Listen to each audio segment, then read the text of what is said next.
جانتے ہیں الطاف حسین صاحب فلاسفر بھی ہیں، دنیا پر بڑی گہری نظر ہے، تاریخ پر بڑی گہری نظر ہے ان کی، تو انہوں نے یہ نتیجہ نکالا کہ انف از انف، ہمیں اس کا سلوشن نکالنا ہے، اور سلوشن یہ کہ ہم بطور قوم ہم مہاجر ہیں، کیونکہ ہماری جو ایک یہ کمیونٹی ہے جس نے ہندوستان سے ہجرت کی اور یہ سندھ میں آ کر آباد ہوئی، اس کو قوم بناتی ہیں تین چیزیں۔ نمبر ون، اس کو قوم بناتی ہے اس کی کلیکٹیو میموری آف مائیگریشن۔ وہ جو کلیکٹیو میموری آف مائیگریشن ہے، اس کے اندر جو ظلم ستم ہوئے اور نئی جگہ پہ آنے کا جو ایک نیا ایکسپیرینس تھا، وہ کلیکٹیو میموری 1947 کی وہ گوند ہے، وہ غم ہے، وہ ایلفی ہے، جس نے اس کمیونٹی کے شعور کو آپس میں باندھا۔ دوسری چیز زبان ہے، ظاہر ہے جو لوگ آئے مہاجر، ان کی مادری زبان تو سندھی نہیں تھی، ان کی مادری زبان تو اردو تھی، لہذا اردو زبان اور پھر رسم و رواج، ان کے شادی بیاہ کے طریقے، ان کے کھانے پینے کے جو پکوان، ان کے کپڑے وغیرہ، جو جس طرح کا لباس پہنتے تھے، یہ سب جو ہے ان لوگوں سے بالکل مختلف تھا جہاں یہ لوگ آ کر آباد ہوئے۔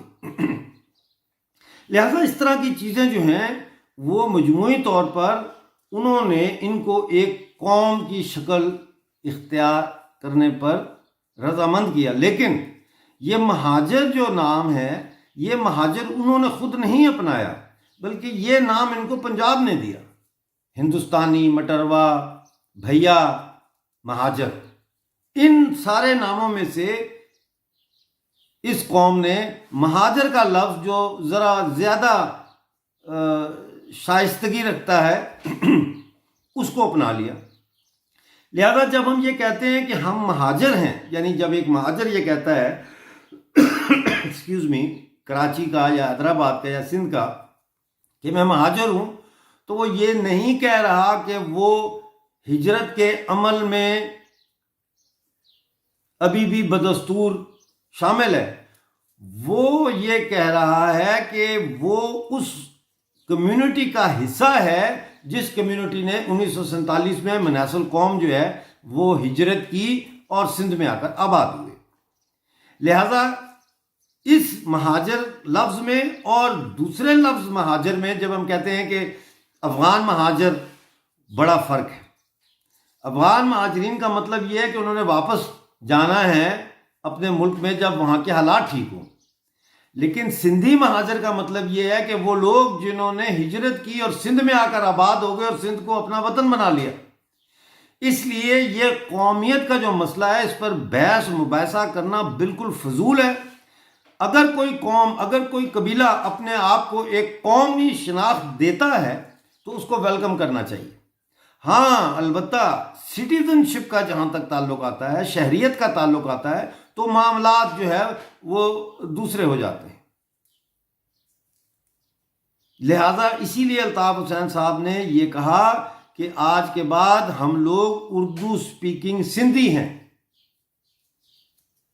سندھی سپیکنگ سندھی بھی ہیں، بلوچ سپیکنگ سندھی بھی ہیں، پنجابی سپیکنگ سندھی بھی ہیں، پٹھان پشتون سپیکنگ سندھی بھی ہیں، تو کیوں نہ اردو سپیکنگ سندھی بھی ہوں۔